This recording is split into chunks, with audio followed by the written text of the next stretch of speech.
How's pallet supplies? Our busy season now. Everything starts filling up. Showing house here waiting for them.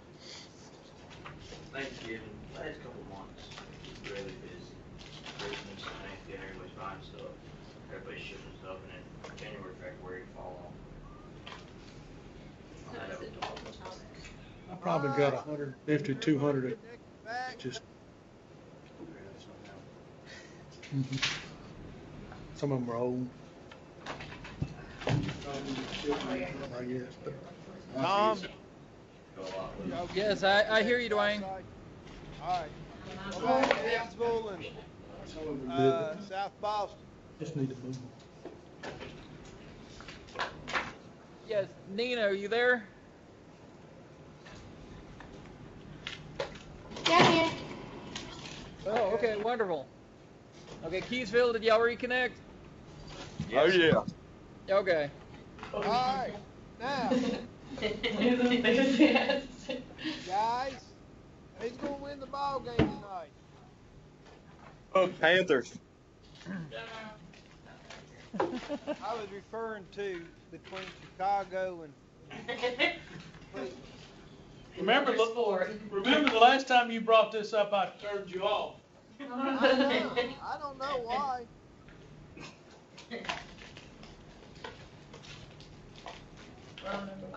Hopefully, I am wanting Cleveland to win tonight. I would have thought you'd outgrown that by now.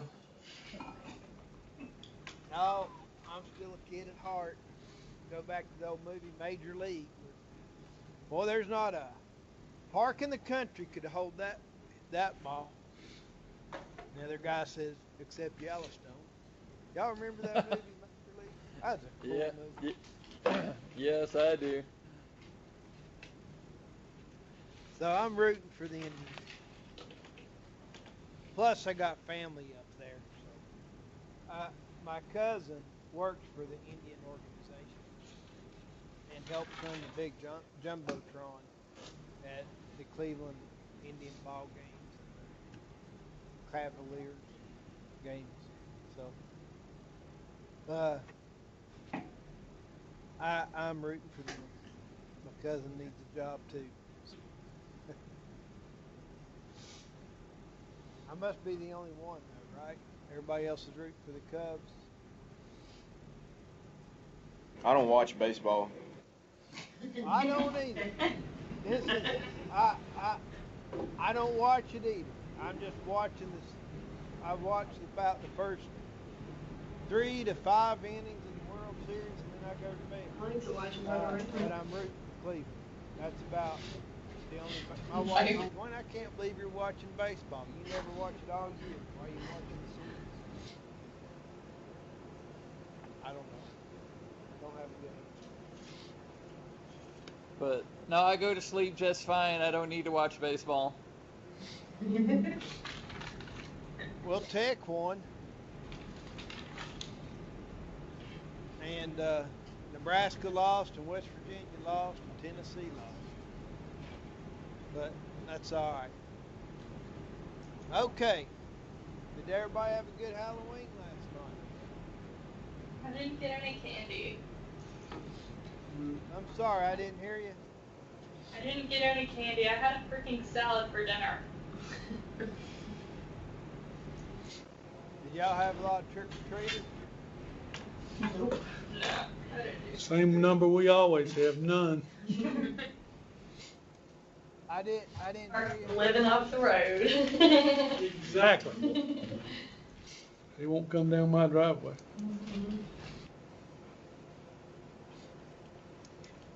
All right. Well, I hope y'all had a good Halloween weekend or last night, whatever y'all did.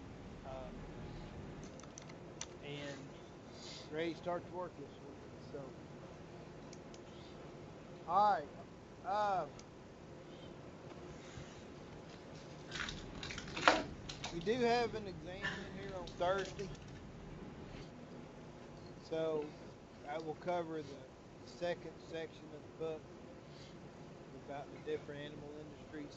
And those last 2 chapters, you're responsible for reading that on your own and plugging in those power cords. There is a study guide on Blackboard for you guys to do. And I think you should be all right.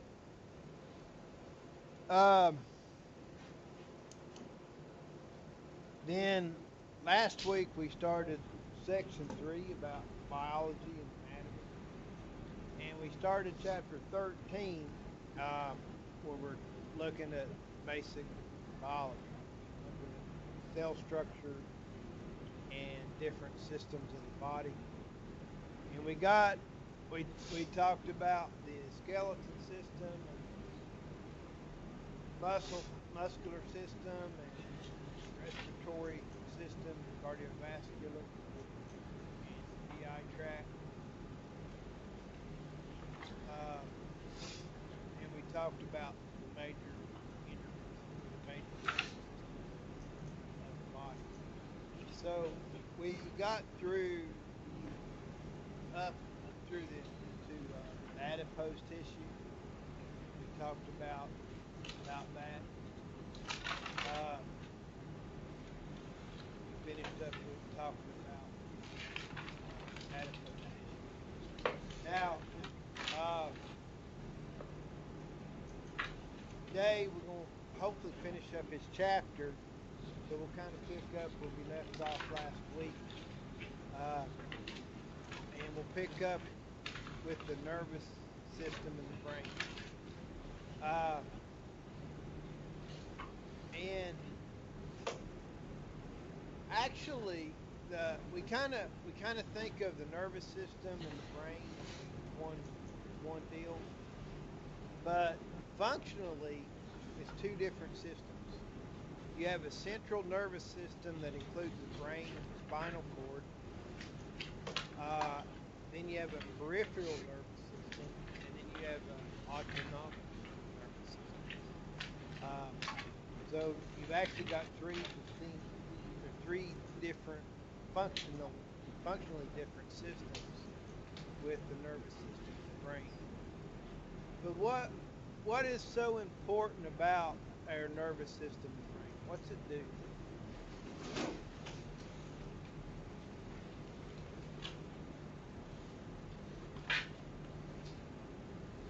Breathing. Okay, it's responsible for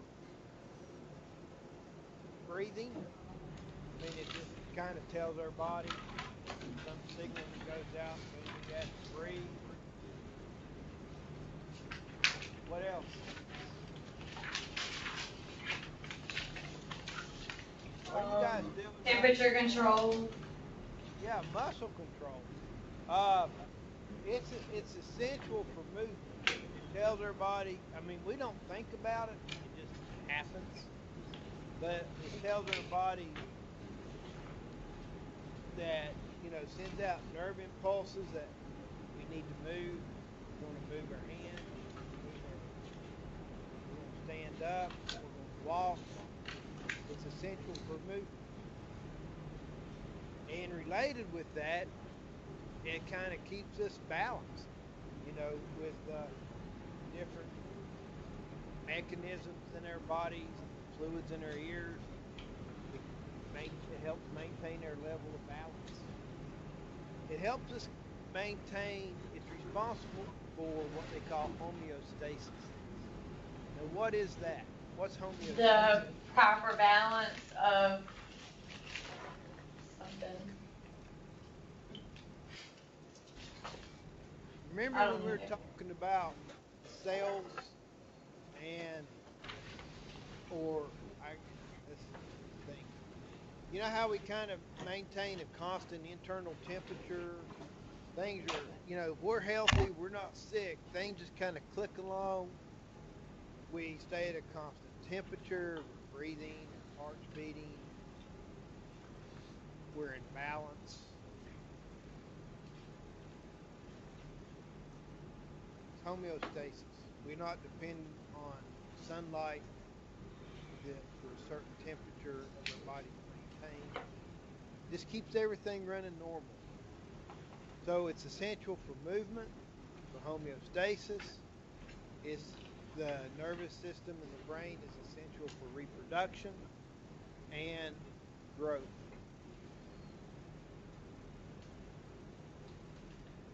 So without it, we can't operate. Any questions?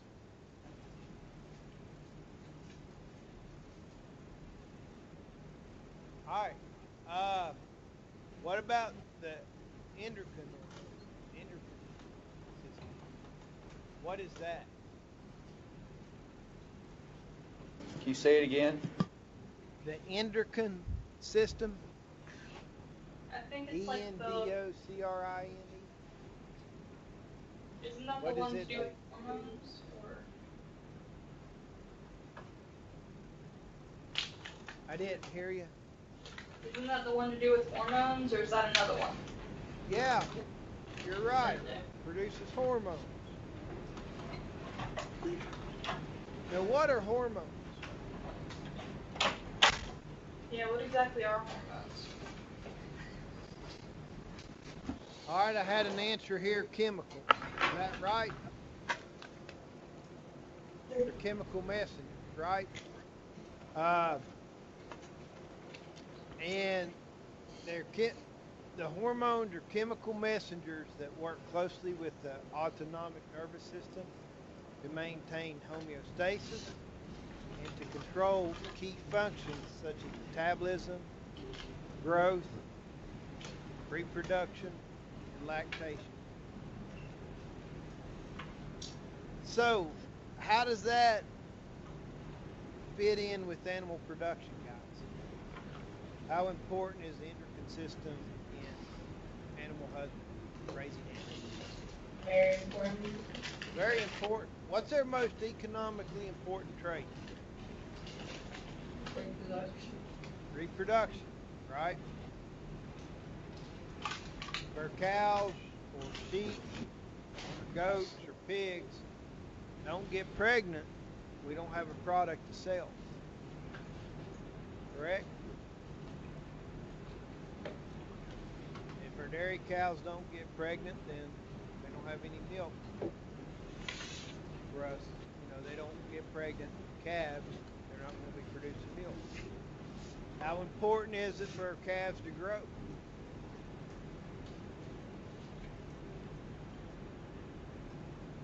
Majorly important, right? We get paid depending on how much weight they gain, right?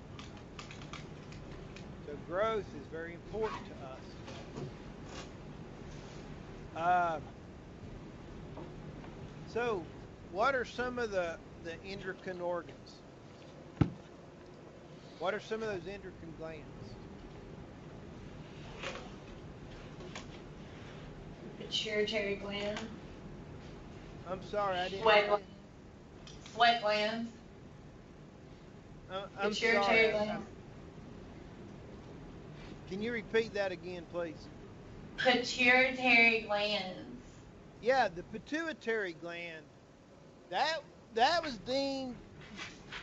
That's kind of got the nickname of the master gland because it controls just about everything else. Okay, it's very important. Now we can live without a pituitary gland, but you have to replace those hormones that the pituitary gland regulates and that the pituitary gland produces. So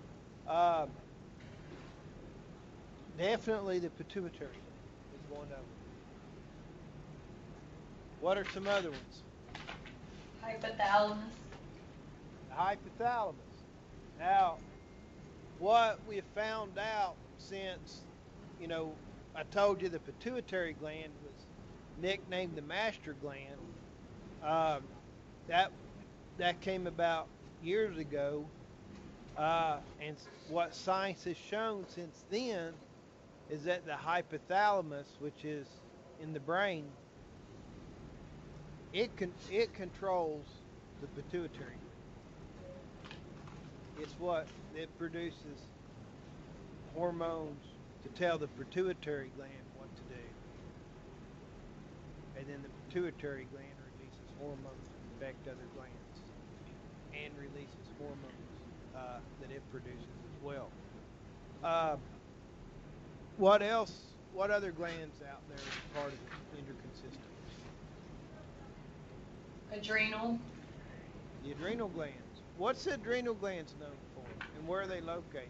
Adrenaline, your fight or flight response. Yeah. We get that, you know, the adrenal glands are located there on the kidneys. Right next to the kidneys, or right outside the kidney there. And that's known for adrenaline. Now it's called epinephrine and norepinephrine. But, you know, how many of y'all like that adrenaline?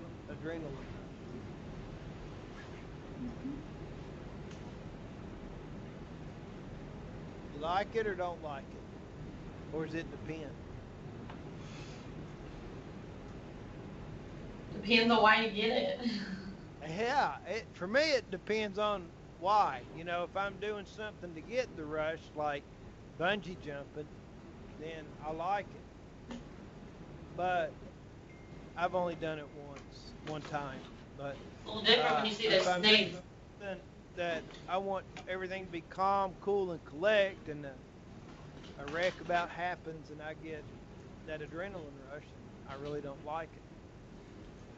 But, you know, there's people out there that are adrenaline junkies. They're always chasing that adrenaline rush.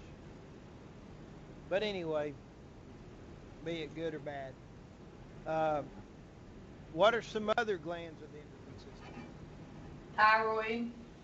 Thyroid. What's important about the thyroid gland? What's it do? And metabolism. Metabolism. Body temperature, and it also deals with growth. There's two different, just for your own information. I don't know what the politically correct term is now, but you've seen dwarfism in people. Yeah. There's two different types of dwarfism. There's the dwarf.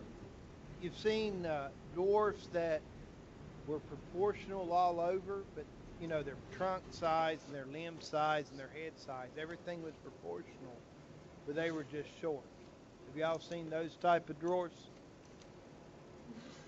Now that type is due from growth hormone, or a lack of growth hormone, or the receptors did not pick up the growth hormone. There's a disconnect there with the growth hormone produced by the pituitary gland. Everything is proportional. The dwarfism, the other type of dwarfism, where you have a regular trunk size, but the limbs are really short. You've seen that? That's because of the thyroid, with the growth functions of the thyroid gland. Either didn't have enough thyroxine, or the receptors didn't work, but they were unproportional. The growth was unproportional, and that's mainly due to thyroid issues. What are some other endocrine glands? Liver. All right, the liver, it produces gut hormones, or hormones that we use in our digestive systems. Pretty important organ. You can't live without the liver, right? You can live without 2/3 of it. Yeah, but you gotta have some of it there. What else?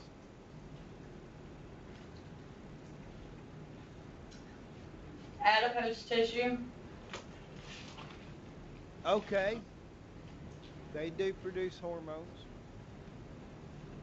That's part, and storage of some hormones.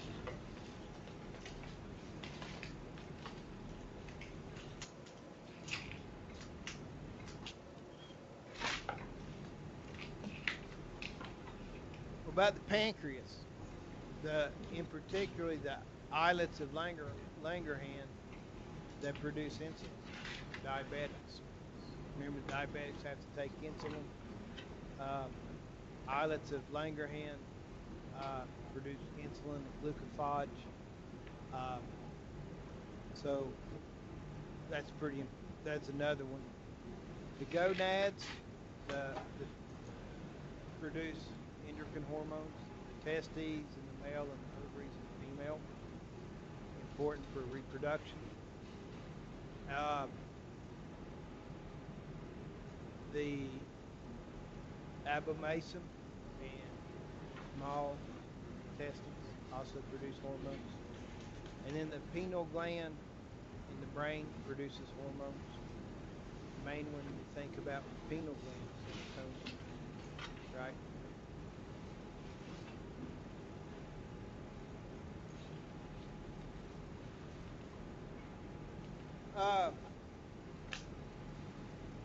Now, let me ask you this.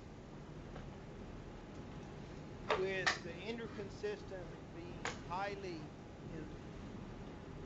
connected with digestion and reproduction, how important is it going to be for proper nutrition in our animals, for everything to function properly?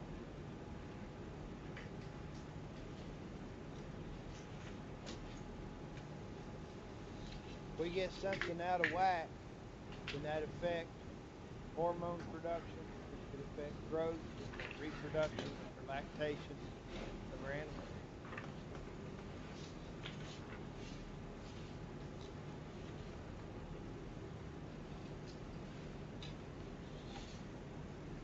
Yes or no?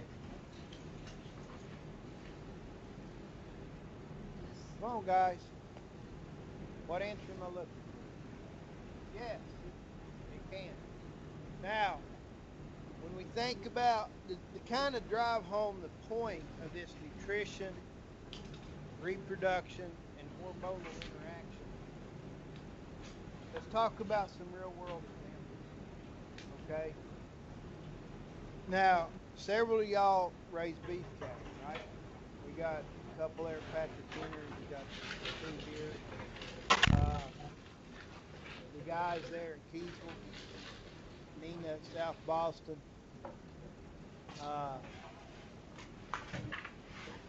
I don't think Caitlin or Keith. Y'all don't have beef cattle, do you? Keith or Caitlin? No. Okay. Well, you can relate because I know with the other animals that y'all do have. But with beef cattle and with dairy cattle, both, we want our cows to calve every 365 days. Ideally, we want them to calve every 12 months. Their gestation length is 9 months, 283 days, and then we're going to give them about it's going to take a good month, about a month for that uterus to contract and get back to normal size and be ready to breed, 30 to 45 days. And then, in order for us to maintain that schedule, we're going to have to breed them about 80 to 90 days after calving. Okay, depending on the cattle. Could you repeat that again? Which part? I can't hear you that well. Yeah, my microphone is a mess. And I apologize. Ideally, with beef cattle production or in a dairy herd, we want our cows calving every 365 days. Right? You raise cattle, you know what I'm talking about. You're calving if you calve in March, you want all your, ideally you want all your cows to calve in March every year, right? Okay. So it's going to take about 30 to 45 days for that uterus. I think it's about 35 days for that uterus to contract and be ready to carry another calf. Okay, it's going to take some while for that to go down.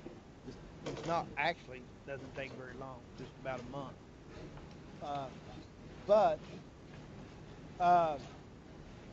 then then we're going to have to be breeding her in June, right? For her to calve in March.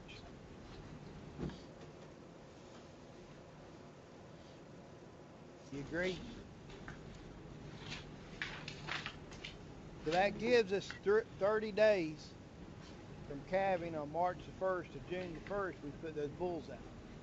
What we have going on during this time, we have this cow recovering from calving. She's lactating. Okay, she's producing milk for her calf.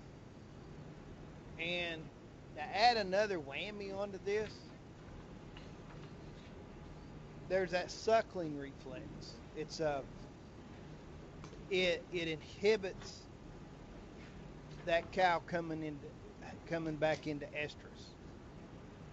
It's a negative feedback system. When that calf suckles, there's something telling that cow, hey, don't worry about coming into heat. We got to take care of our baby first before we worry about getting bred back. So we got that fighting against us. Okay, you don't see it as much with the dairy industry because they're just being milked twice a day. A little calf is nursing several times a day.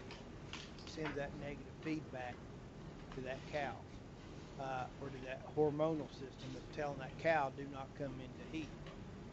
So we've got some things fighting against us. If our cows are thin when they calve, it's a double whammy. We've got to have our cows in good body condition in order for them to be to return to estrus in order to get bred at 3 months after calving. And they have to be on a good plane of nutrition. Their nutritional level is the highest it's going to be all year. So everything's got to click for us. We have to be good managers in order to maintain that 365-day calving interval. What we used to do to help cows come into heat, we used to pull those calves off for about 48 hours, 24 to 48 hours. And it would help bring those cows back in. We don't do that as much now because there's other hormones we can give those cows to bring them into heat if we're going to do artificial insemination. But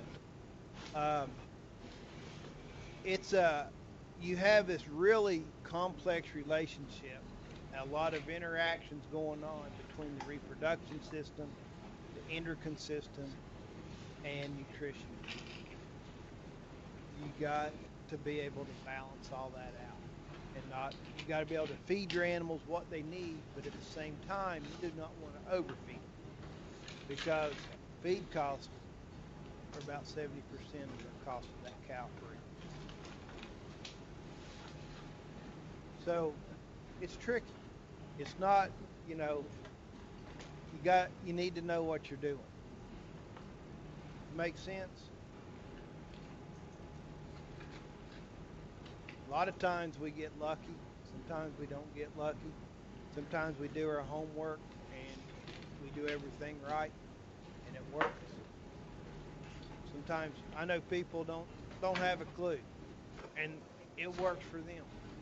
They don't have a clue and you just kind of scratch my head. I know people try to do everything right and it doesn't work. It kind of makes you scratch your head. And I know people does everything right and it works. We see the gamut. But understanding why all this stuff fits in and how it fits in will make you a better manager. At least if there's problems, you can go back and say, hey, what's going on here? So as we get into nutrition, we're going to balance some rations. That's the next chapter we're going to hit is nutrition. And I'll teach you how to balance a simple ration with a couple ingredients. And then we'll go delve into reproduction. And we'll talk about all these different hormones in the endocrine system. And you will need to know them, at least on the reproduction side, and how they interact with each other, because it's pretty important, guys. You do any kind of artificial inseminating, or you wanting your animals to get bred, you need to understand how it's going to work. All right. Moving on, the gut hormones. Now, we were talking about why the book doesn't put these hormones in the digestive system. I don't know, but well, they're produced by the endocrine system.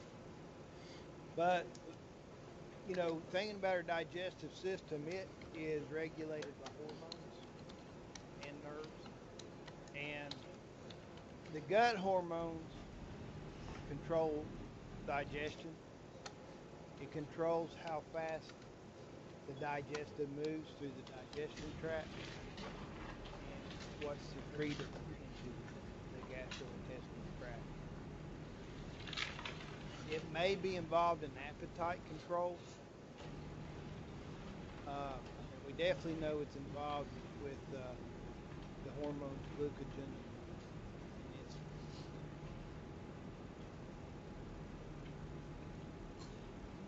So gut hormones are very important with digestion.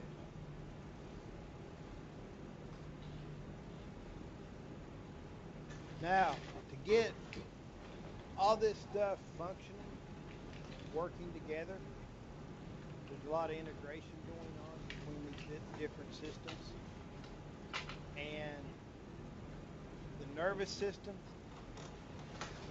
including the brain, and the hormones are the key factors here, keeping everything from the amount of food intake, controlling the metabolism of hormones, reproduction to growth. It's integrated with the nervous system and the hormones, the main deals with everything integrated together.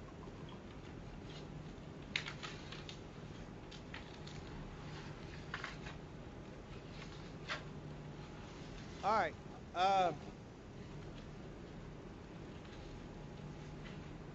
Let's talk about another chemical deal. What are pheromones? Anybody heard that word? Pheromones? Okay. It's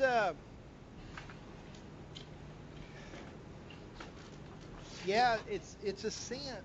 It's produced by one animal or species to have an effect on another animal in the same species. Okay.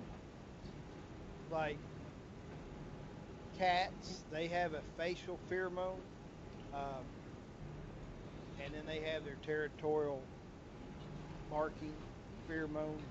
Everybody can smell that stupid cat mark. But the facial pheromone that they produce is picked up by the cats.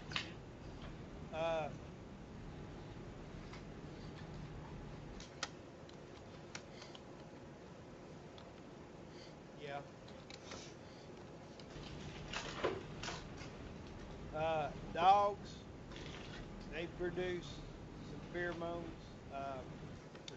One of them is for sexual attractant, and another is a dog appeasing pheromone. The dog is being submissive to another dog, and releases a pheromone and say, "Hey, I'm not interested." pigs, boars. There's the boar taint steroid. There's an internal pheromone that sows release. Sheep and goats and cattle have a pheromone that release pheromones to protect reproduction. How many of you guys have seen a bull or a ram turn his nose up and lick his, put his tongue over that? Y'all seen them do that? Anybody know what that's called?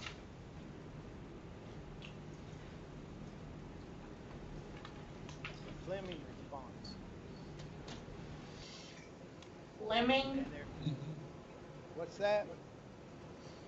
John answered it. Yeah, Fleming response. Okay. And that's trying to pick up the scent of those pheromones. If you ever watch these deer hunting things, you'll see those, they'll do the same thing. It's when they sense the aroma of a doe. Same sort of deal. They wet the end of their nose and, same deal. Now, how many of you guys are deer hunters? I know you guys. I try to hunt. I'm sorry, what did you say? I said I try to hunt. Try to hunt. Yeah, I can't shoot. Your work gets in the way. No, I just can't shoot. Oh, okay. I tell you what, I have the same problem when I see a big old rash on a deer. I go all to pieces. I can shoot doe all day long, no fight. But I see that big old wall hanger, I get the shakes. Yeah, just like yesterday morning, I missed a nice sized buck. I got too excited and I shot like 4 feet in front of him. I can't laugh, okay? And I'll tell you why. I was hunting one time. I was trying my hand at bow hunting, and I knew where the deer were hanging out, and I was heading over to this place. And I was going to this corner of this field, where my hay field is, and I saw these 3 bucks. I mean, they were pretty good size, come out of some woods above my hay field, and I knew they were going to head right to my hay field, right where I was going to be. So I kind of scurried on down there as quietly as I could and try to be fast before they got there, and I just beat them. Okay, and these 2 of the bucks come running almost ran right over top of me, and I was still on the ground. I hadn't even gotten up the tree at this point, and that one was a monster.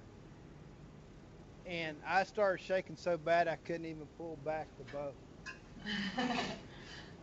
So I'm not gonna laugh at you for shooting 4 feet in front of you. I appreciate that. Pulled back. I'll laugh with you. Yeah. I was shaking. I couldn't even pull it back.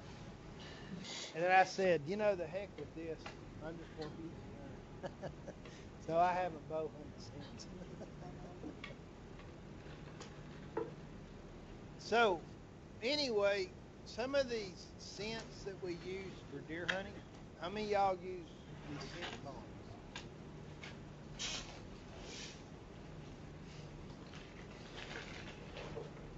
Alright, well, either way it goes, I mean, they've changed some laws around about scents because of chronic wasting disease. But some of the scent bombs and the things you could use in the past had these pheromones in them to try to attract bucks into you. The humans produce pheromones? Yeah, they do. So most mammals produce them, and most of the times they're either dealing with self-defense and reproduction.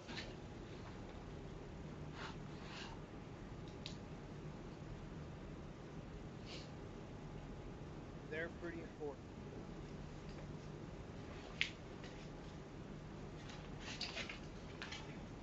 The Fleming is when they're trying to smell it.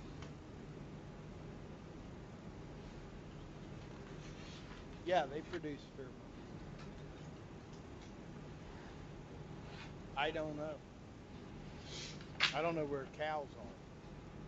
Cows produce them. I'm thinking with cows, it's going to be around their reproductive tract. Where the genital back there in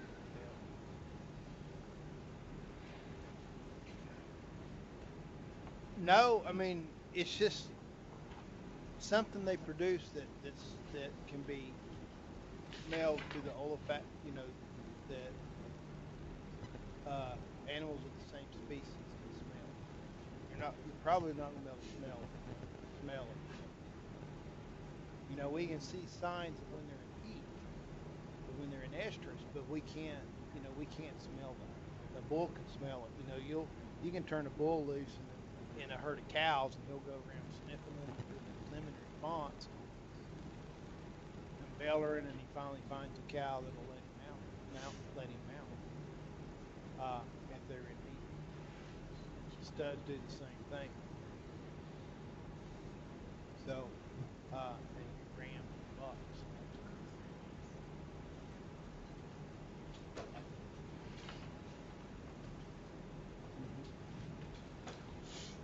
And they may be on bulls, but it's just not as noticeable. It may be underneath that outside. I don't know.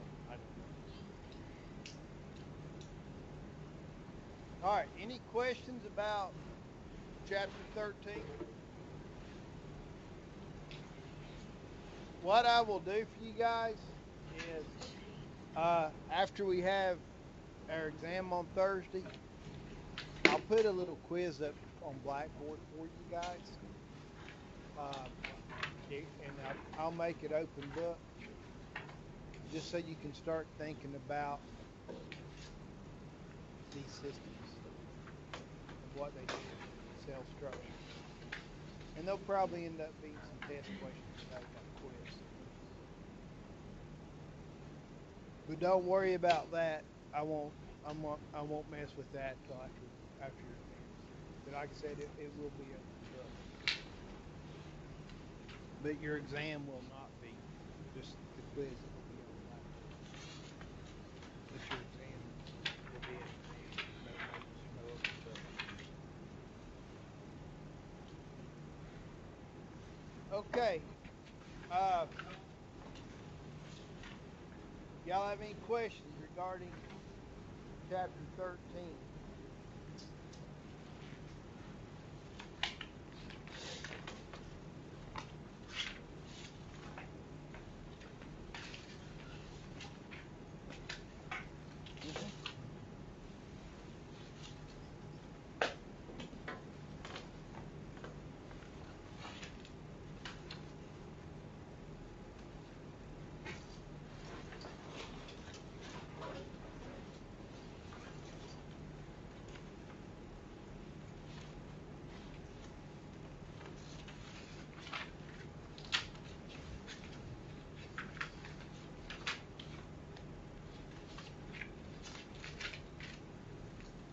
With a chalk, you know, the harness we put on the ram, what that does, it just marks the ones that he's mounting, so we kind of have an idea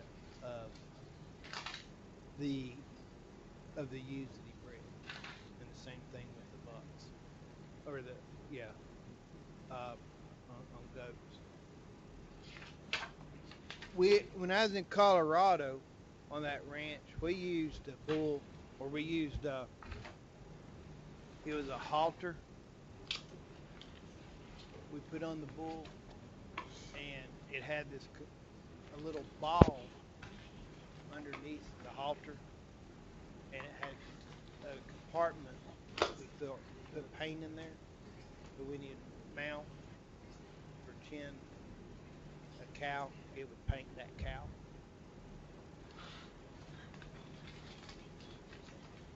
Yeah, now that's a different deal. That that cow when that paint gets roughed up, she's being ready to be married. But this was we put the bulls out there with those cows, and I can tell which ones it was breeding for breeding with that chin marker. Yeah, you could put different colored paints in. But they both bred the same cow. You know how the bulls are. Right. So, they'd be painted up a different color. I don't know what shot you're given for synchronization. Sister Ellen? Okay. There's different hormones that we use to synchronize estrus in cattle. One of them is cisterellin, or the trade name of it is cisterellin. It's GnRH, gonadotropin releasing hormone, which is produced by the hypothalamus, and it tells the pituitary gland to release follicle stimulating hormone luteinizing. But it'll cause the cow to ovulate. Another hormone we use is luteolase, and that will cause the regression of corpus luteum. And they say after it takes effect after about 72 hours after the injection. My experience is about 48. And then we use progesterone, and those are going to be in those seedlings, vaginally. Do y'all use those?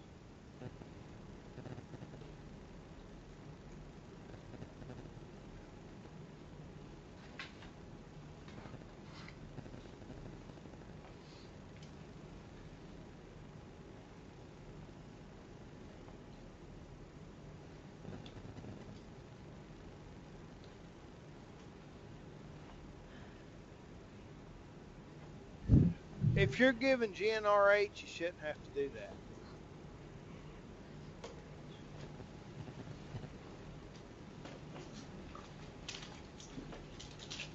That's odd. I mean, because that GnRH,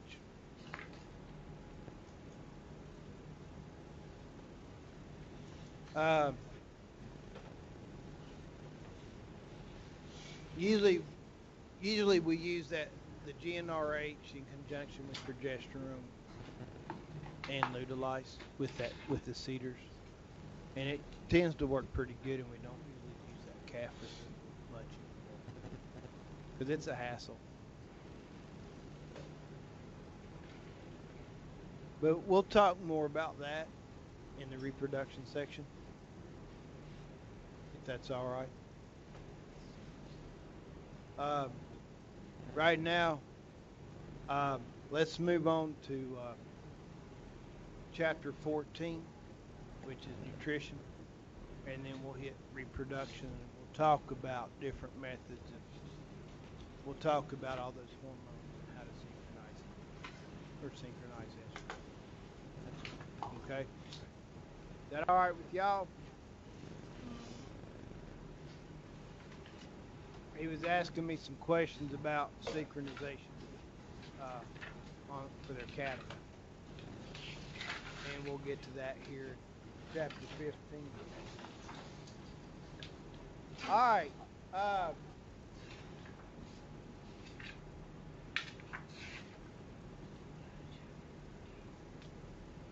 Chapter 16. All right. Let's move on to chapter 14, which is on nutrition. Now, we've talked a little bit about nutrition in our previous chapters. What is it that all animals require? What nutrients do they all require? You need to know. You should know this by heart now. Okay. Protein's one of them. What else? Minerals. Energy. water, minerals, Vitamins. vitamins, Love. Affection.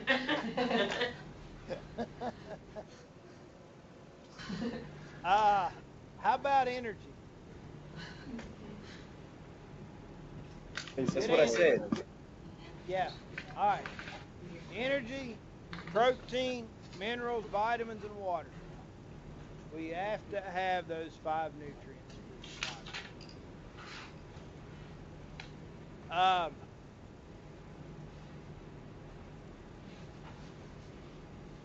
Now, we can, before we go much further, let's just make sure we're on the same page. We can categorize animals to what they eat, right? We have herbivores. What do herbivores eat? Plants, right? We have carnivores. They eat meat. And then we have omnivores. What do they eat?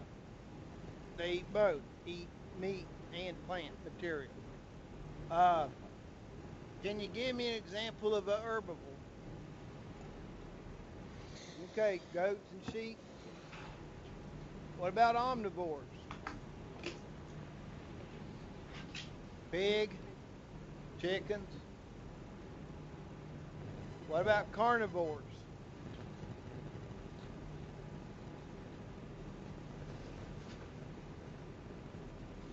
You'll eat your watermelons out of your garden. Cats, carnivores.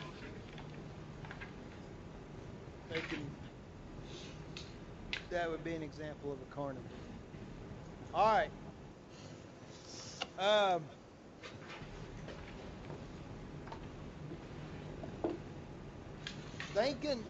Thinking back to those nutrients that animals require.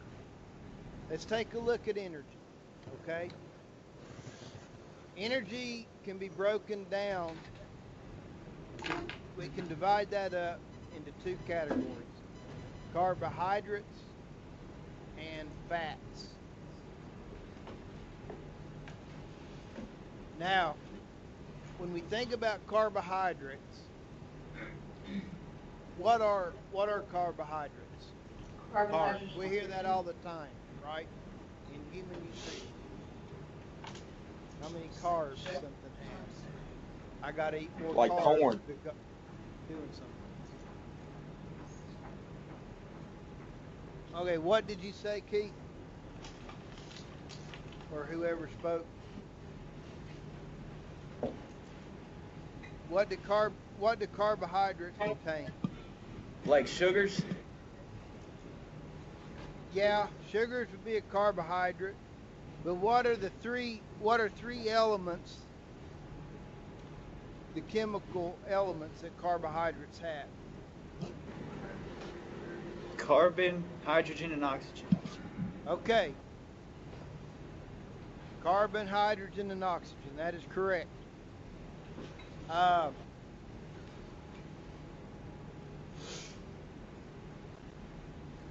What carbohydrates?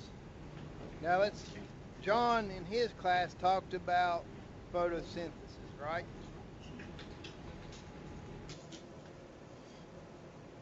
And talked about the importance of photosynthesis there in his plant science class. The production of carbohydrates by photosynthesis in plants, it's essential for all life.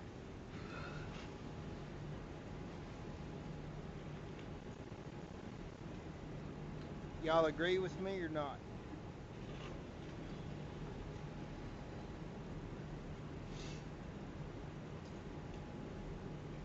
Because they produce, plants through photosynthesis, they produce oxygen and they produce carbohydrates.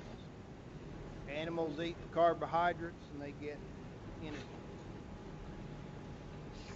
Now these carbohydrates that are produced in plants, when they're digested, what are they broken down into?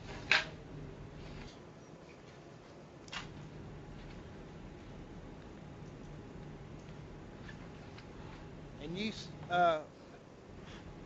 the guy, one of you guys at Keysville said the answer just a minute ago when asked what carbohydrates were. Carbohydrates are broken down into what? Carbon, hydrogen, and oxygen.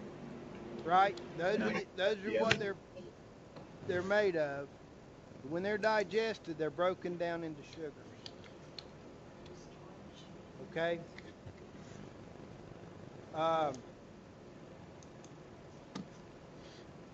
And then they may be broken down further to those elements. But our bodies and animal bodies use sugars for energy. And what's the most important sugar to animals? Glucose. Glucose. Corn. So glucose is the sugar we're most concerned about. And, you know, so that's what a lot of these carbohydrates are broken down into. Now, glucose is our most important one. Now, starch. What is starch? That's a plant material, right? Y'all agree? Or it's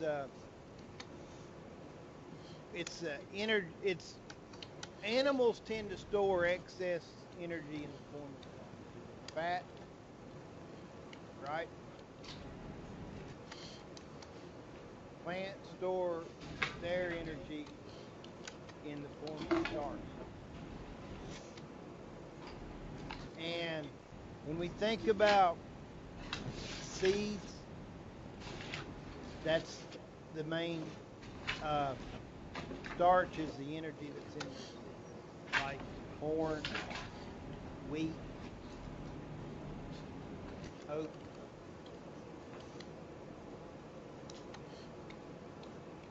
So when we feed corn, wheat, or oats to their animals, we get that starch.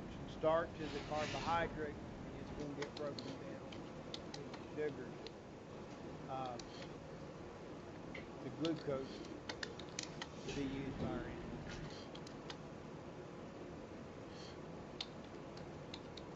Everybody all right with that?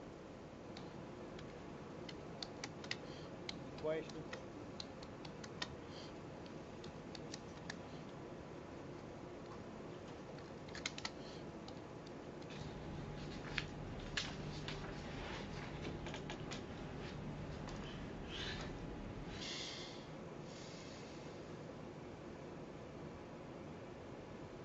Okay, there's no questions, we'll move on. Now let's talk about lipids. Lipids are fats and oils. So we can break energy down into two things, carbohydrates, fats, fat/oils. Now, what's the difference between fats and oils?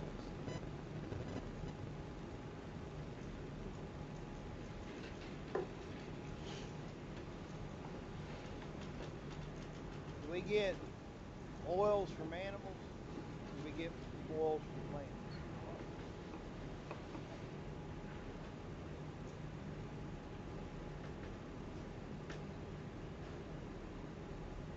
Okay, Robert says both. Y'all agree or disagree?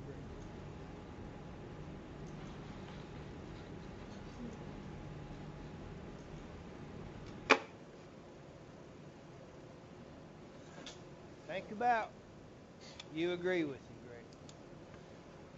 What about you guys at Patrick Henry? Y'all agree or disagree? Does oils come from plants? Or do they come from animals? Or do they come from both? I guess both, to be honest. I'm sorry, I didn't hear you. I mean, I guess most of our cooking oil that can come from plants, but I mean, some oil also comes from animals. Okay. You're right with the cooking oils. Most of the oils, typically we think that oils come from plants. Corn oil, soybean oil, sunflower oil, canola oil. Those are all plant products. The difference between fats and oils, fats have a lot of the oil's been hydrogenated and makes it solid. So, like if we use margarine, what they do, they take corn oil and add a bunch of hydrogen to it, and they make it solid. Otherwise, corn oil is going to be burned. So, typically, and I'm not going to say never because, never, that will always get you in trouble. But oils are from plants, fats are from animals, or the result of hydrogenation.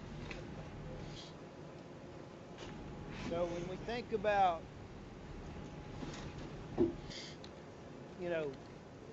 deriving a lipid from animals, we cut into, we say we slaughter an animal, we cut into it. Is it oily or is it fat? When you slaughter your deer, when you kill your deer, hopefully you'll kill it. And you field dress it, you hang it up, you skin it. Is it oily? Is there going to be fat? It's going to be solid fat.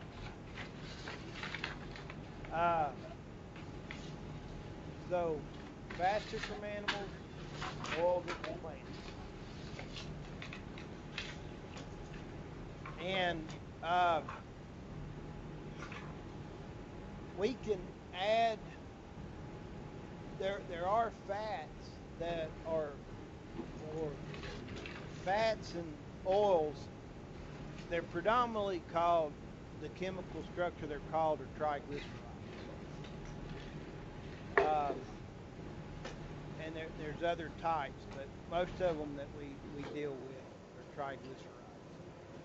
And triglycerides contain a fatty acid and some glycerin. And they are essential for life. You do have to have them. Animals have to have them.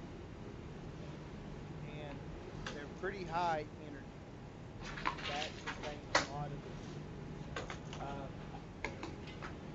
And we can feed our animals fats to help them put on weight.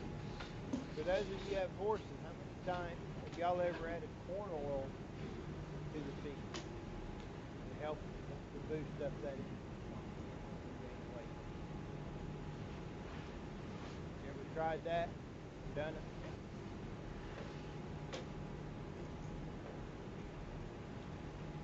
Or add oil to your cattle feed or goat feed or something to boost up that.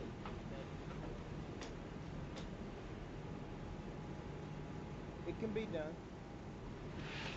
A lot of times we'll add fat to the feeds for consistency and also increase that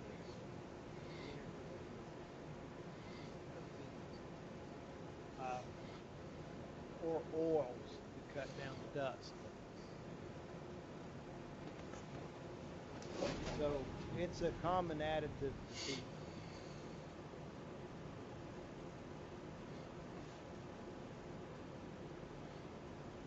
So it can increase the energy level, the ration. The other thing about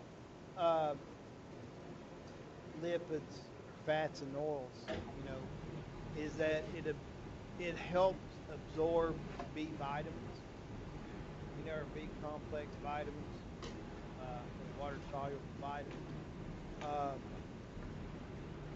I'm sorry, the presence of fat, not our B complex, but our fat-soluble vitamins. We have to have fat in order for those fat soluble vitamins to be absorbed.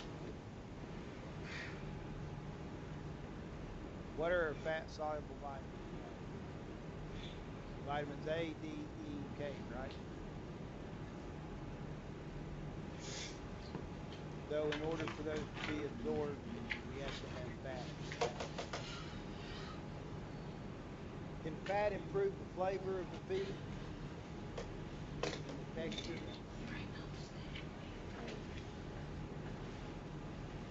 Yes or no? Yes. Yeah, you bet. Just think about yourself. You know, when you eat a steak, do you want a steak with a lot of marbling in it, or do you want one devoid of marbling? What's going to be a better eating experience? Where's the flavor? Flavor's in the fat. Where's the tenderness? That steak. From that fat, right? Y'all deer hunt, or some of you guys deer hunt. Deer meat tough or tender? Tender. Depends on how you do it. Mm-hmm. Well, You yeah, it's sweet. don't do nothing with it then. Well, yeah, one of the babies, you have to wipe the milk out of his mouth. But deer's not typically grain fed unless you kill them out of the cornfield. And I have killed some deer out of the cornfield, and it's pretty good. A lot of fat in them. Most of mine come from the mountains. They're pretty lean. And other than the tenderloin, I slow cook them because it's pretty tough. But that's just me. So the fats can improve the flavor and the texture of that feed.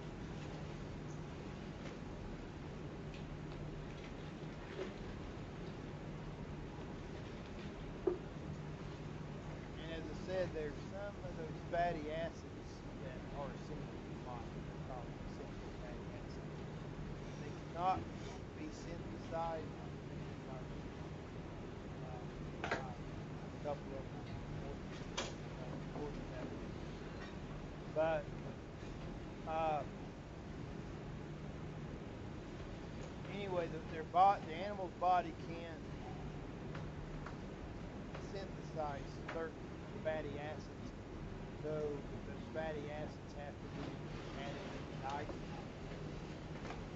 and because they have to be added to the body, the body can synthesize them. They're called essential fatty acids. And those are the omega-3s.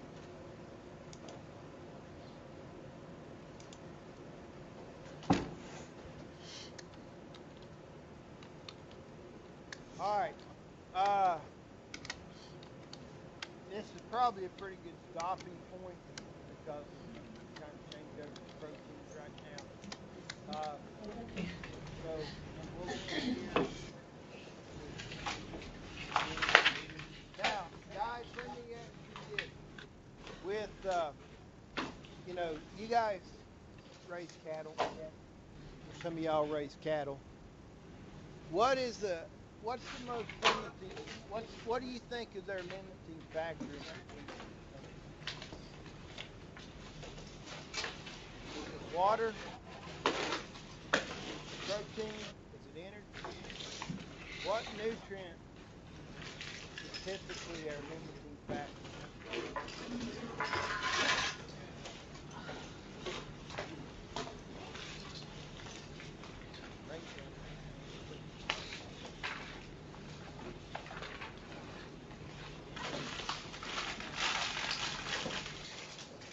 It's not a trick question.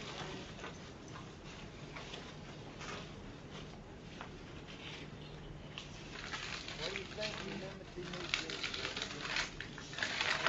Is it energy? Or is it protein? I'll give you the choice between the two.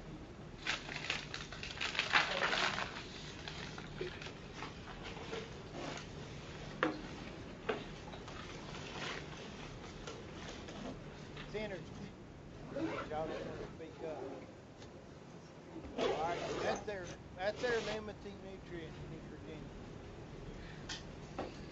We have a lot of fescue in Virginia, and we're going to be, it's probably going to be okay for protein in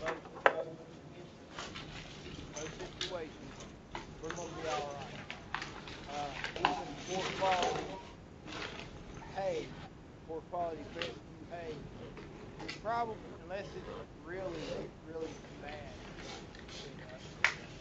you're probably going to be all right with protein. Our problem in Virginia, we lack meat. So it kind of, you go to the feed stores and you look at the feed tag and hear what the feed salesman tells you to feed your cattle, and they all talk about the percentage of protein. So this is a 12% cattle feed or 16% cattle feed. Or, a mineral tub with a bunch of protein in it. And most cases in Virginia, we need anything. So,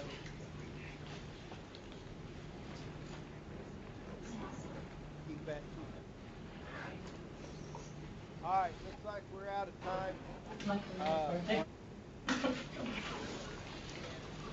Y'all have any problems or questions like that? No, Friday. Double that. It'll be a 10 video. Should be a 10 video. Some of these other. I was talking to him for just a minute. For Friday, we're going to do a lab. It's going to be a both plant and animal lab. We'll be leaving from here about 8:30, 8:45. It's going to be up in Patrick County, and Tammy Goodyear's farm. She's got a unique little farm setup that she does. So,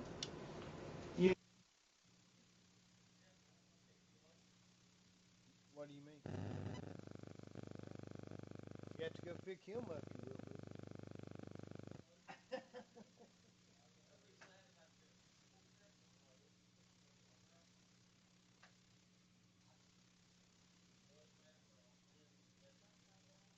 NRCS.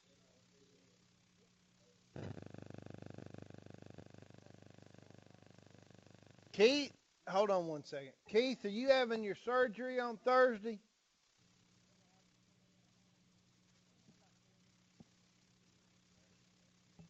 Keith, can you hear me?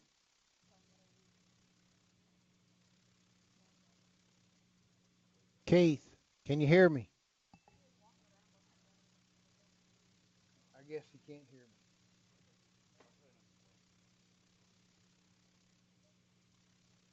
Hey, Keith, can you hear me?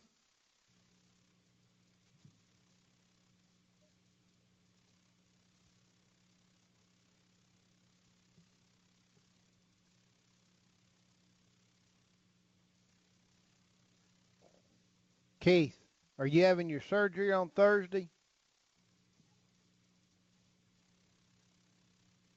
All right. I don't guess he can hear me. All right.